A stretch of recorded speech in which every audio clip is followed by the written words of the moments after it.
official now, but you got a soul to say. I just been cooking that new. I'm about to drop in a few. Think if I call it the great, the people gon' call it the truth. Bismillah ar-Rahman ar-Rahim. Hey. Brothers and sisters, you are tuned in to WVON 1690. This is the Talk of Chicago. You're listening to Straight Words right here on WVON. We're on every Tuesday night from 9 p.m. until midnight. Black, strong, unapologetically pro-Farrakhan. Amen. The show is led by our fearless leader, our big brother, Brother Naba'a Richard Muhammad. He is the editor-in-chief of the Final Call newspaper. He's going to be jumping on in just a minute. But, of course, his mentor is on. This brother is one of the pioneers of the Final Call newspaper, former editor, now contributing editor, my big brother, James G. Muhammad. Assalamu alaikum, sir. How you doing? Oh, wa alaikum salam, Brother BJ. Man, you were missed last week, boy. I tried to do my best. I tried to do my best imitation of BJ, man, but I know now why you're in the Black Radio Hall of Fame, brother. You got some big shoes to fill, man. I was mumbling and bumbling. I couldn't get that beautiful voice tone, man. So I'm glad you're back, brother. Glad you're back. Well, all praise is due to Allah, brother. Thank you so much. And I tell you, we had a great time last week. I wasn't able to jump on with you, but I'm here tonight.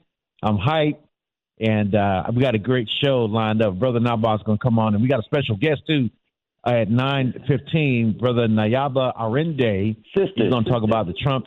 Oh, sister, I'm sorry. Yeah. Sister, yeah, I'm thinking about Brother Naba.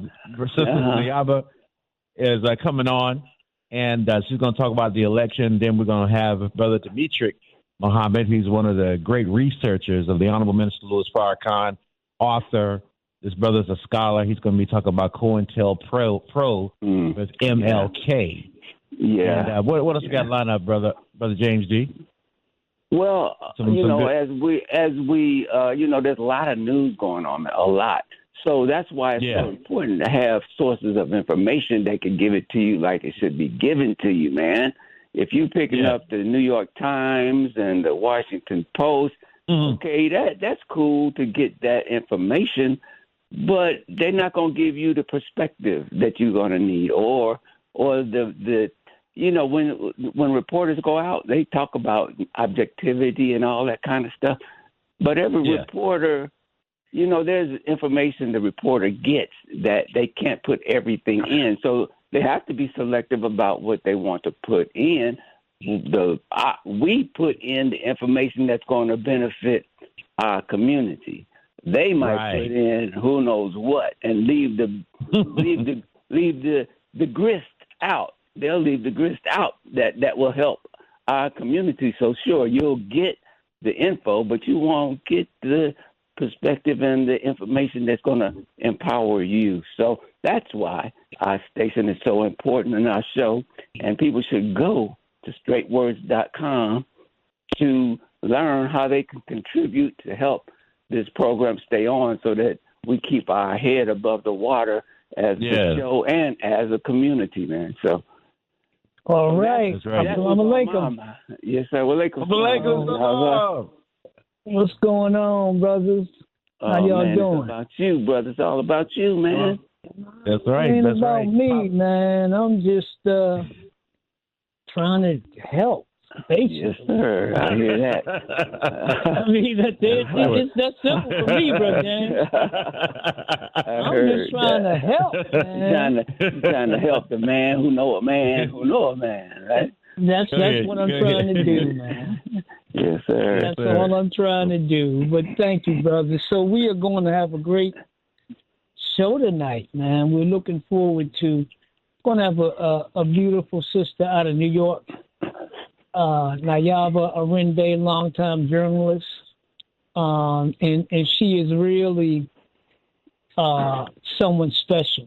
I mean, she was a former editor for the New York Amsterdam News, and she has her own podcast, but she also she also is with Our Time Press. So that's another site you can go to get really good, as you were saying, Brother James, good information and good perspective and good analysis. So she's going to bring some of that to us tonight. And since we got her holding on the line, let's bring in our great city out of the Big Apple. Go ahead. The Big Apple. Thanks, brothers. Hey. Welcome to our brothers. How are you? Good evening. Fine. Good evening, sister. And it is a good evening because I'm talking to you. So I appreciate that. Thank you so much. When I say good evening, I mean it. But first of all, give us your podcast and where we can get. I've already mentioned Our Time Press. Yeah, I'm an editor at large. Sometimes I do work with a Final Call with Sister Styler Muhammad. And Our Time Press, it's ourtimepress.com, where I'm editor at large. I have a show on inceptionfm.com. It's called Back to Basics, where we talk about every single issue that we can come to the community, from local to national to international, staying on the course of the community on issues that concern us. So very good. Keep me well informed. Very good. Well, sister, I know we can't keep you out here all night because you already got some other deadlines to meet. But there's been a lot of activity, I'll say, the last couple of days. You've got a new president who is now in office. He had an interesting campaign. He's now embarked upon a bunch of executive orders and pushing other things. And so why don't we start? Any of your impressions about what's happening now and where we are?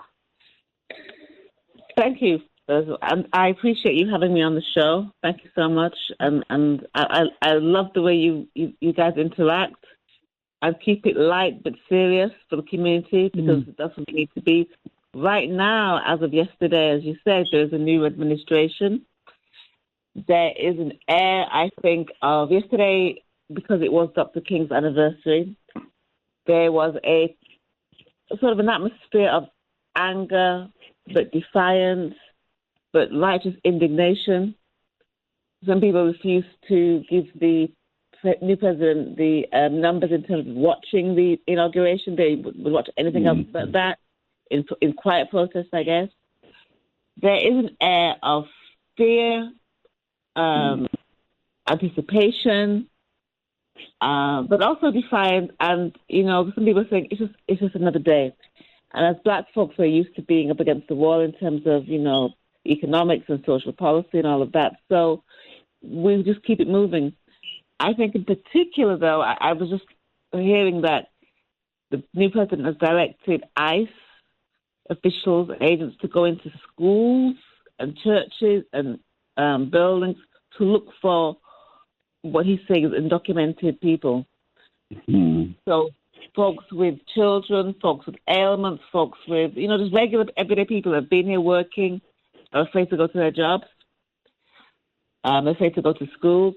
They're afraid to go to get treatment in hospitals because they don't want to get picked up or caught up in a sweep, which will, they now have to prove that they are here, so-called, quote, legally, that they are not the bad guys they're looking for. And Thomas Holman, who's the new czar, if you like, to do this work for Trump, said, well, if we pick up somebody who's not illegal, then we'll figure it out.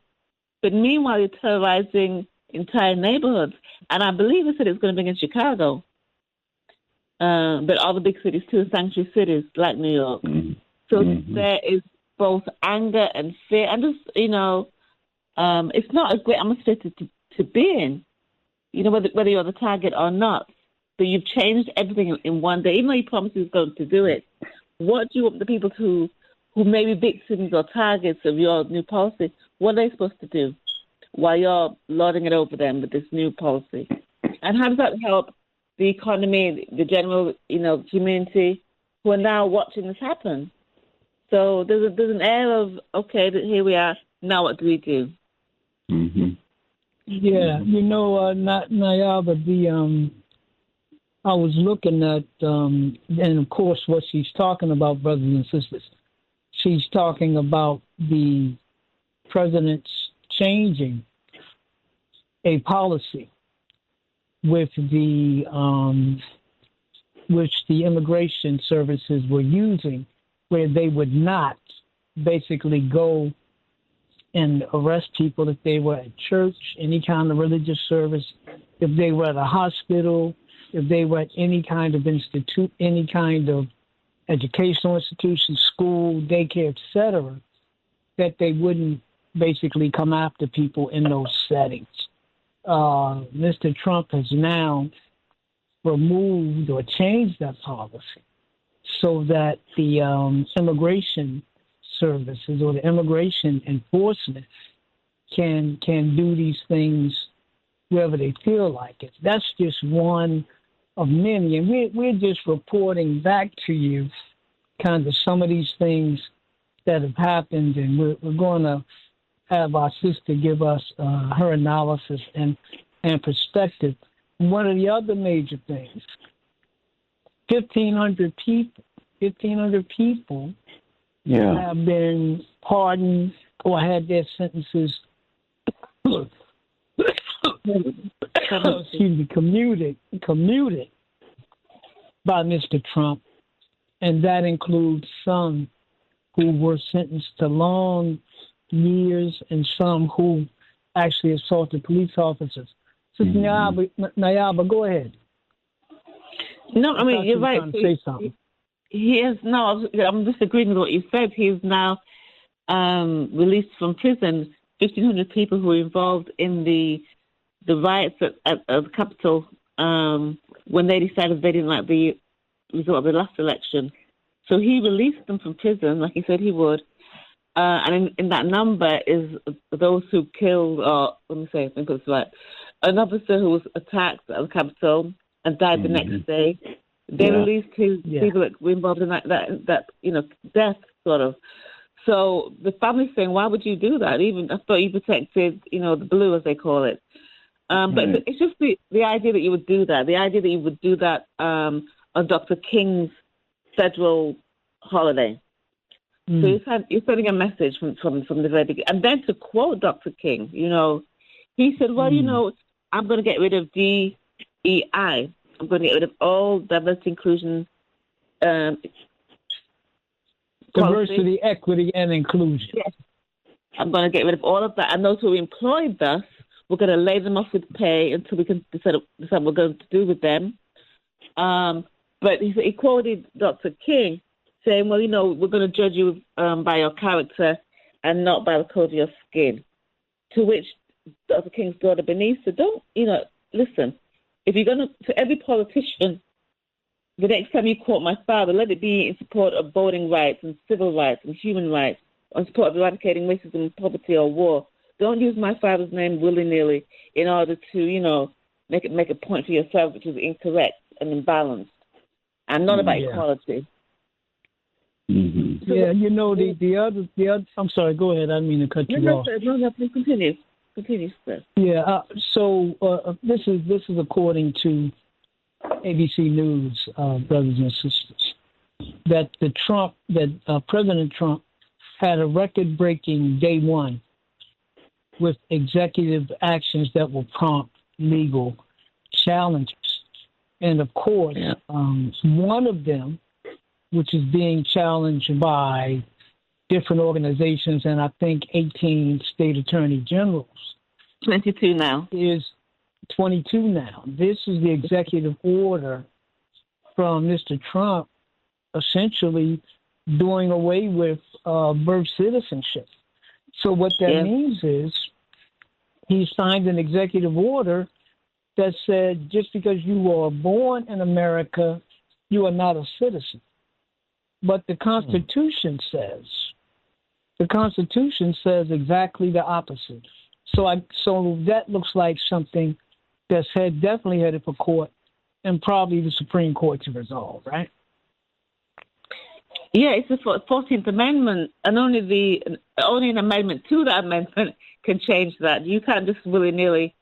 In the New York AG, Letitia James says you can't just change it because you feel like it. You've got to go through the process. Plus, this is not the correct move to make anyway. We're going to try and protect all those who were born here. So he's in for a fight, but he knew he would be. But to his supporters, this is red meat to his supporters. This is what they want. The fact that you would release 1,500 people just like that, and these are people who were involved in an attack on your capital, on your government, that you would release them to make a point. How does that help a point? How does that help the community? How does that help the nation, actually? But he did that because he can. So here we are. So we know what to expect. We know we've seen this movie before. So we understand the character of the president, the focus, and what his base is. So his base is very, very much emboldened now. And that move, and to do it on Dr. King's birthday, was a point. It's a dog whistle. So here we go again. So the community is watching. He made, I think, over 200 executive orders and actions between yesterday and today. And so people are anticipating what he's going to do next, and steeling themselves for that, because we still have to continue living and going on about our business no matter what he does.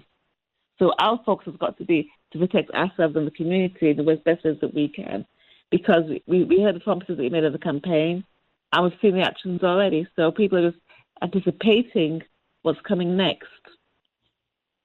Yeah, and I heard from a couple of analysts when the talking heads were going around kind of debating what was happening.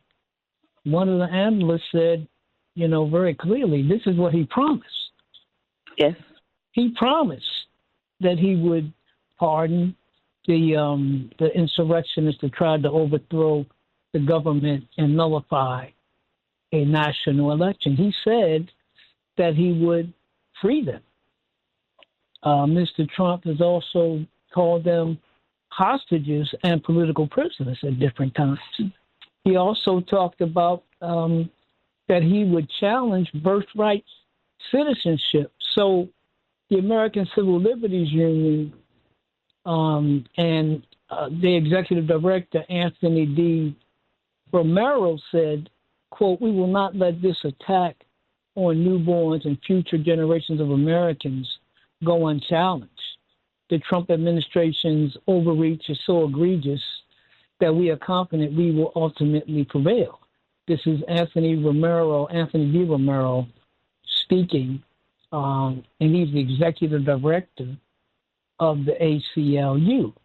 There was also Mr. Trump used a proclamation to declare a national emergency on the southern border under the title "America's Sovereignty is Under Attack."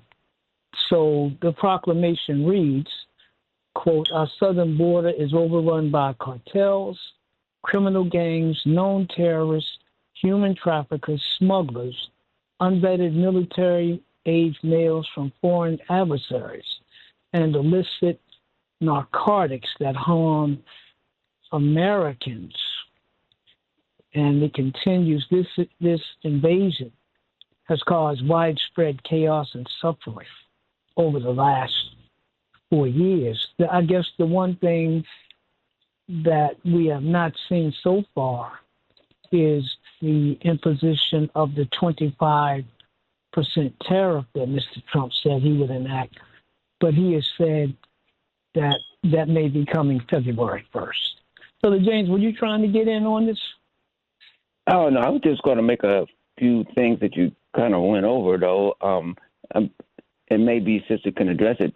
One thing that's kind of struck me, though, is some of the resemblances to Reagan, who was an actor and came into presidency as really, I didn't think he knew what he was doing, but he had a lot of support. And now we see a TV personality, reality show personality, Mr. Trump. But Reagan went to Money, Mississippi to announce his campaign. And so that was what I guess was referred to as a dog whistle. And you guys mentioned some of those things. And so Trump his dog whistle. It was what you said, releasing these. Many of them are white nationalists, and the Proud Boys, and some of those who went even to North Carolina, Virginia, or Charlottesville. Yeah, Charlottesville. So you have all those coming out of these prisons. So those are dog whistles. You had the release of hostages under Reagan, and you had release of hostages here. Of course, Reagan got the credit for that, and we see Trump is trying to take full credit for that. And there's just a lot of things like anti-affirmative action that Reagan was against, anti-busing, and now we got anti-DEI. So as has been mentioned on many of these shows, like I think it was Maya Angelou or somebody said, when somebody shows you who are they the first time, you believe them, and that's what folks have been saying about what's happening now. And so I guess as a Black community, how do we now respond? I guess that's the big question for going forward as a community under the assaults that are going to potentially be coming from this new administration. I don't know if we're prepared as a Black community. And if anybody has any thoughts on that, I just would love to hear that. Or maybe our callers have it. So. Yeah, so 773-591-1690, 773-591-1690. Brothers and sisters, join the conversation tonight, and we'd love to hear from you. So 773-591-1690 right here on Straight Words on WVON. But Naba, as mentioned, even like somebody just mentioned, the energy climate. I mean, that's a crisis that we are looking at straight in the eye. And instead of sitting to address that with whatever kind of solution can come up, the basic approach has been drill, baby, drill. Well, maybe drill is part of it, but that is a reality that they are facing, and we would put it in another term, but it is a climate issue that is facing us frontal right now as we sit in 2-degree weather. Yes, sir. So we got a call, brothers and sisters. We got a call right now. Brother Michael, you're on WVON on Straight Words. Go right ahead with your comment there, brother. We'd love to hear from you. Thanks for taking my call, and hello to you, brothers. I really appreciate the information that you provide to the public and allowing us to respond to it. There is no way the election of Donald Trump, the current president, there's no way it's not contrived. And it has been going on since his first 4-year term into the office.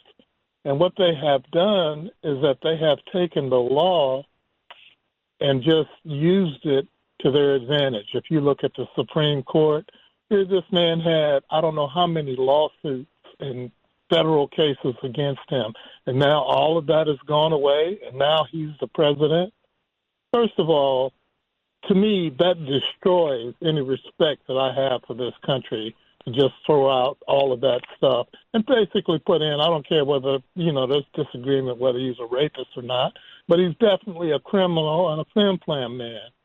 And the people that he flim-flammed were people of color, people that are not necessarily in this country legally, and some of those that were brought to this country illegally. And so,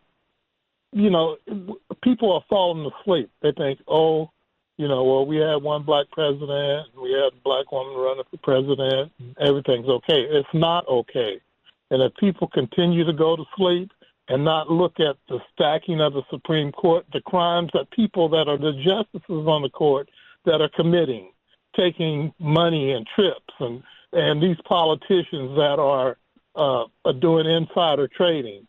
The only way to deal with this stuff is to demand, first of all, whenever, you have an election, I would have it set up to where the public can also have input.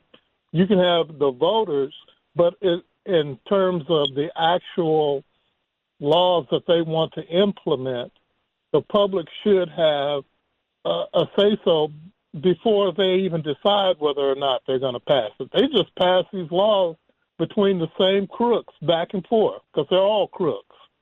And until we start forcing them to have a transparent website where they, number one, say, where did all this money come from that you're getting? Because you came in here with $96,000 and now you want to leave here with, $20 million. Where did you get that money from? And the other thing is, the people that are going to be most affected by this, we're the ones that are standing up. All of the people that are going to benefit, they don't look like me. When I looked at that rally that he had, I didn't see people looking like me at that rally. And for a president not to repudiate groups that are clearly against the Constitution. The Constitution clearly says that, number one, the media is the fourth estate. And so when you have somebody like Elon Musk that can basically just buy the election, because this election was bought. The judges were paid off, the politicians were paid off, and some of those are Democrats too. And some of those, have come on this station supporting this guy that is a crook. They took the payoff. It's almost just like, the house Negroes and the people that sold us out from Africa when we first became slaves. There is so much going on here, and I know I've laid down a lot of information, but until we can start being able to see what these politicians are going to do, either the law means something to all of us, or does the law just mean something to certain people? Certain people get off and certain people don't. And I'll leave with that. I know that's a lot to unpack. God bless you, brothers, man. Hey, God bless you too. Good stuff, Brother Michael. Yes, sir. Y'all go ahead and chime in on that. You're on with our sister Nayaba Arinde. She's a journalist out of New York City, and she's on taking your phone calls at 773-591-1690, 773-591-1690. Go right ahead, Sister Nayaba.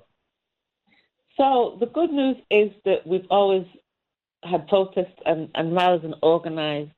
So yesterday, too, an organization, for example, called the December 12th Movement, led by Brother Omawale Clay, they had a rally which went through Bedford-Stuyvesant in Brooklyn. And held up high was the red, black, and green flag, as always, in honor of Marcus Mosiah Garvey and that movement, which is all about self-determination.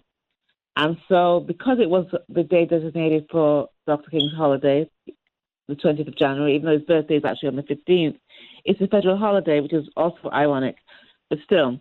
So they took that day to remind folks of who we are and the work that we have to do. And so protesting has always been in our blood, right? And so here we go again. It's just another day with a red day in it. We just keep moving on. We just keep demanding what we demand for our community. And so I did an article last week in Our Time Press, and it was called "What Would Dr. King Do?" Because we look to that as an example, right? So Dr. King came to Brooklyn, New York, in 1956. It was the Concord Baptist Church, and he spoke to 2,500 people. And one of the things that he said was, we can't slow up and have our dignity and self-respect. He said, this is just during the time of the Montgomery bus boycott. He said, in our generation, something has happened to the Negro. He has decided to reevaluate himself, and he's coming to see that he is somebody, right? So here we are again. Those who didn't know before are realizing all we have is us, as they say. So we keep it moving, we keep fighting. And Dr. King said, press on and keep pressing on. If you can't fly, run. If you can't run, walk. If you can't walk, crawl. I've been on many, many, many demonstrations on different issues throughout the years, and we have effectively engaged the community in at least demonstrating what we demand, at least demonstrating that we are not satisfied, demonstrating that we will not put up with, the status quo as it is and as it harms the community. So we do what we've always done. We don't lie down and say nothing. We get up and we organize. And plus, we must stop being so reactionary. We've got a plan ahead of time. We have to be proactive. So we demand better schools, better housing, more jobs for the youth. We keep these issues in play, no matter who it is. Even if Kamala Harris had won, the issues in our community are still the same. We don't just, say, oh, great, we've got a black woke person in office, let's not say anything. No, our demands remain the same because the community needs what the community needs. We're always disenfranchised, unfortunately for us. So we've always been able to harness that energy and protest and rally and demand what we need. So I don't think anything's changed just because, the present administration is in power and it's definitely right of center, definitely. And he's letting people know that he's right of center. So what do? We do what Dr. King said. We press on, keep pressing. We keep demanding what we demand, and we don't get scared or annoyed to the point of being paralyzed. We have to keep fighting and demanding and not laying down and not being too afraid that we can't see what we have to do. We have to be united and keep the community focused at front of center for us.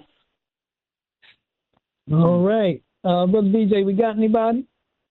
Yes, sir. We got two callers. We got Brother James and Brother Art. Stand by, Brother Art. Let's go to James first on WVON 1690 to talk of Chicago. You on Straight Words. Go ahead and talk to us, brother. All right, thank you. It's the first time I called in, and really able to get in on 1690. Thank you for taking my call. I want to be brief and straight to the point.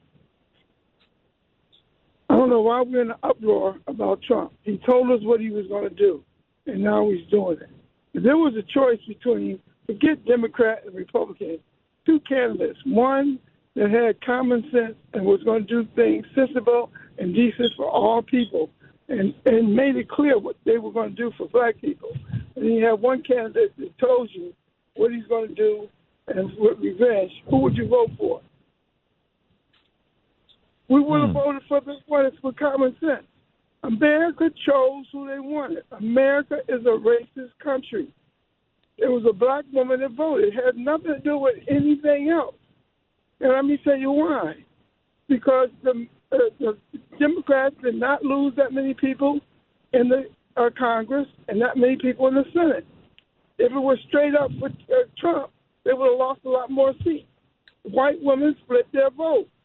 And black people that weren't educated, not that they didn't go to school, but weren't educated and listened to the nonsense, they fell in for it. The Spanish people voted because they consider themselves white. When was the last time you heard a Spanish person say that they were brown? They don't consider themselves brown or black. We put that on them. We as a people, we need to get back in school with our children and see that they get educated. They're not getting educated.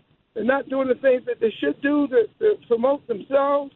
If you point one finger out and you have three fingers pointing back at yourself, the things that we can do, the easiest thing in life to do is complain. We need to stop complaining, and then these Democrats that do get in power, they need to speak out. The people, the other people, they speak out. We don't. That's all I have to say. Thank you for taking my time. Taking your time. Thank you, Brother James. Thank you, brother, for calling. A couple things. White women have essentially voted as they have voted. They voted with their men, so they really didn't split their vote. They voted with their men. They didn't even vote majority for Hillary Clinton when she, as a white woman, was running for president. They supported Mr. Trump in his first run. They supported him in his second run as well. Those are just some actual facts we can consider. Let's go, Brother BJ. All right, Brother Art hung up, so y'all can call in, brother. Take his place. Get in the queue right now on Straight Words, 773-591-1690, 773-591-1690. We got journalist Nayaba Arinde. She's Nayaba. Nayaba. I'm sorry. I'm sorry, sister. I'm sorry, sister. I'm trying to be so careful saying your name. Nayaba. Nayaba Arinde. And she's doing a wonderful job of explaining the election, Trump, and what everybody is talking about. So y'all join the conversation. Ask us some questions at 773-591-1690. Go ahead, Sister Nayaba. Well, it's like the brother said, we had a choice during the election, and the white women voted with their men, as Brother Naba said, and we didn't expect that, I don't think, really. We didn't. We were kind of shocked by the numbers. But then again, it's like Maya said, if they show you who they are, believe them. We kind of should have expected that.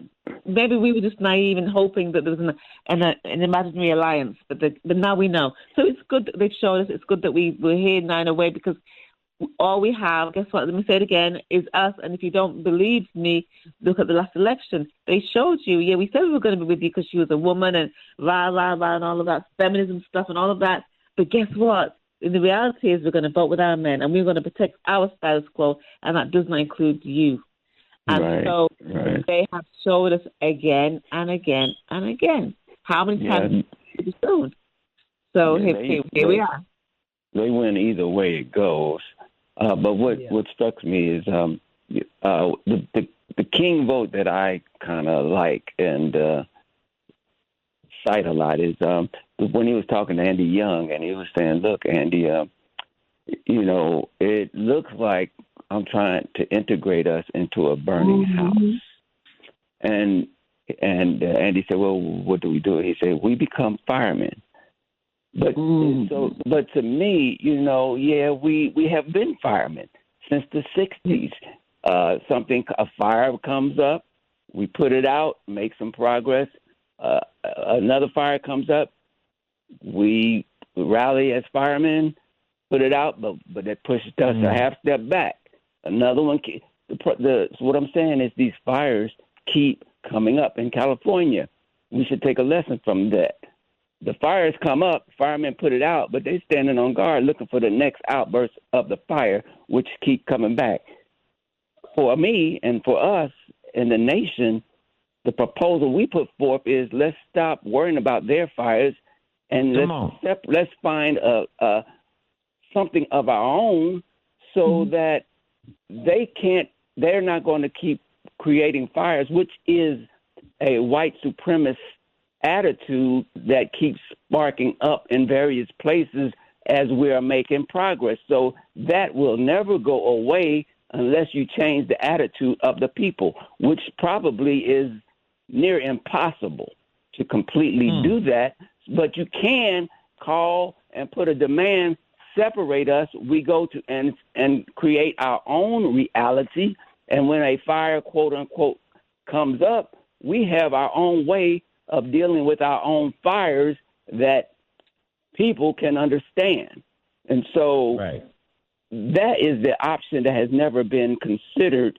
And we're in a time now when some serious considerations are going to have to occur if what we hear from our people with regard to the Trump administration is going to be a reality. And I will agree that whether it's a Democrat or a Republican administration, we're still going to be going in circles. Hey, I wanted to say, Brother James, you said Andy Young, but I believe that was Harry Belafonte that had that conversation with Dr. King. Yeah. Okay. Yeah. Okay. Yeah. Yes, sir. But it's a conversation we need to have as the black people.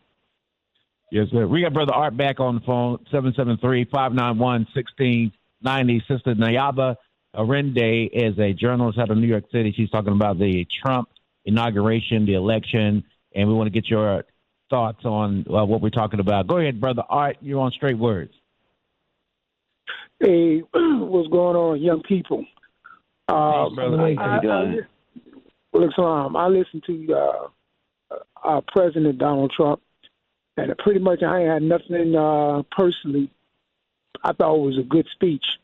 When he talked about going after gangs, whether they black, white, green, or purples, going after the cartel, anybody who came to our country illegally. All those things, I see nothing. I see nothing wrong with that. He said he recognized man and woman, male and female. I mean, I ain't see anything wrong with that.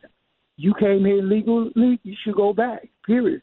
Use the resources from the Army, the Navy, whatever, and take them people back where they came, whether they black, white, green, or purple. It doesn't matter.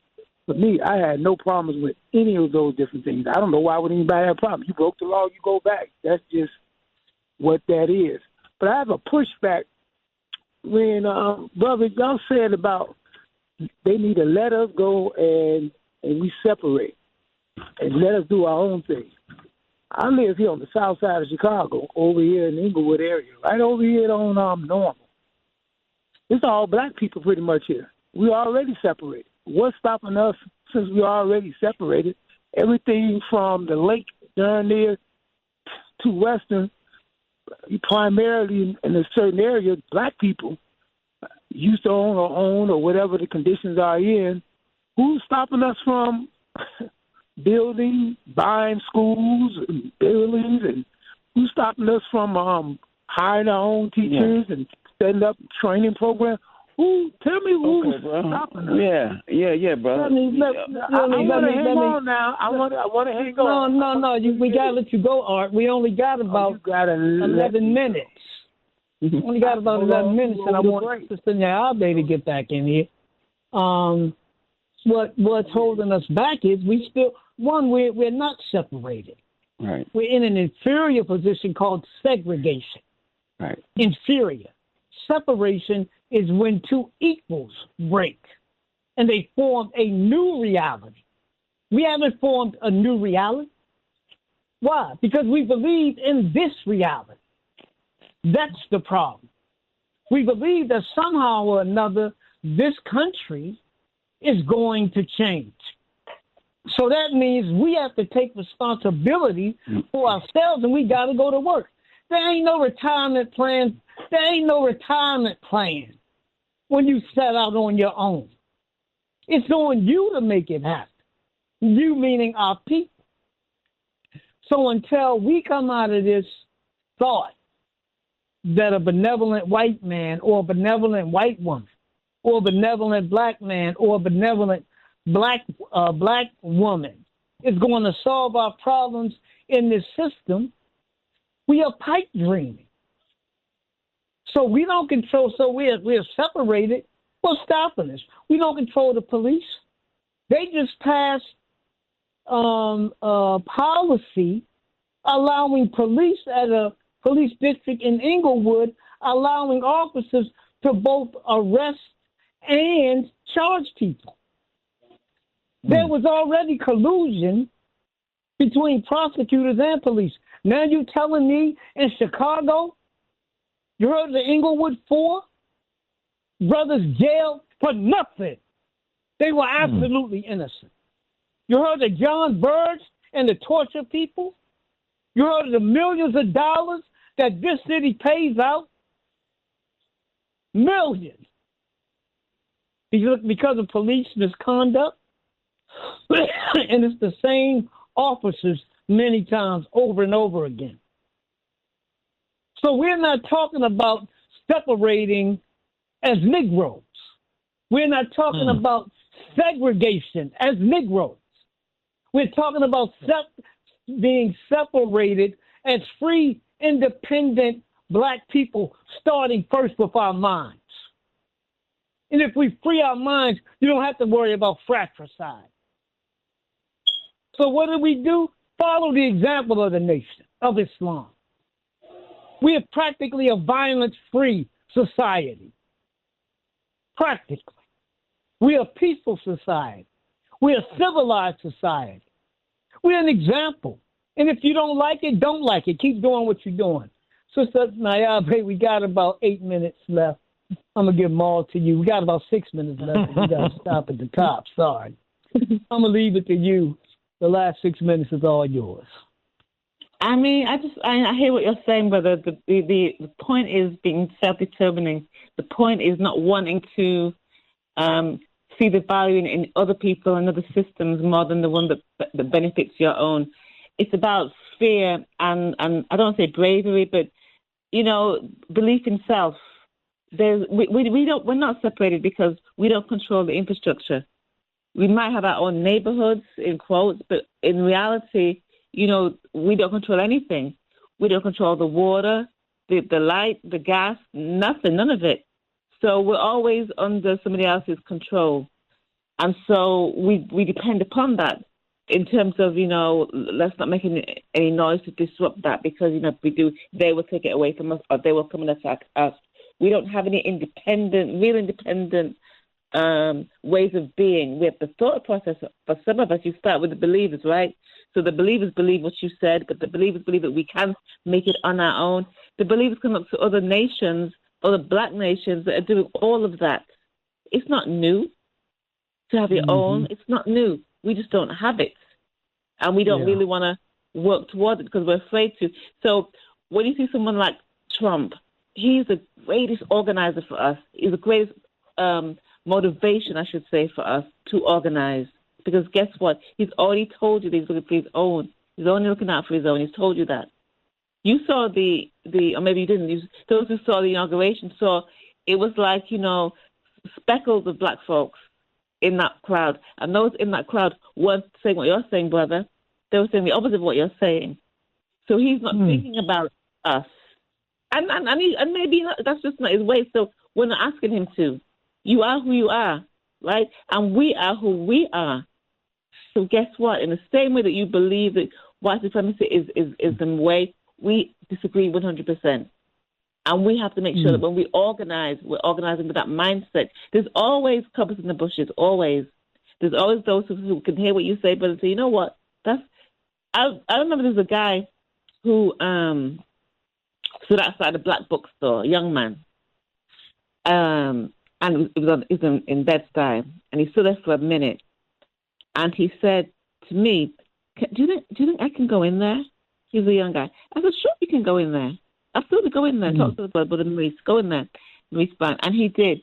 And he looked at all those books, and he had a conversation, and he learned some things. And the point was the bookstore was there. It was there. Had it not been there, he'd have been, walking up and down the block doing whatever he was doing. But he had somewhere to go. I'm saying that to say, so this station, this program is that bookstore where people can go and have information they wouldn't have heard before because our outlets are being decimated. Black radio is being decimated. Black papers are being decimated by on purpose. So what do? We do what we've always done, but we've always had the drum. We always have it. We have different stations on the radio where we can tell our stories, right? Tell our truth and all of that. So that's what we do. We can't sit up here and complain too much about Trump. He's going to do what he's going to do. What are we doing is the question. What are we organizing? How are we reaching the people? How are we making them see there's another way? How are we convincing them not to be, don't get in the peer position for 4 years. Don't sit there and throw your hands up in the air and say, oh my God, what are we going to do? We're going to do what we've always done. We're going to survive and thrive and protect and keep it moving, keep developing. We have options. We have leadership in our community that we can look to if we need to, or we can be the saviors. We can be our own saviors. We can be our own mentors, if you like. You know what I mean? We have enough people in the community, internationally, locally, and nationally, that can do that for us. We don't have to keep reinventing the wheel. The blueprint has been written. All we've got to do is follow. All right. Sister Nayaba, thank you.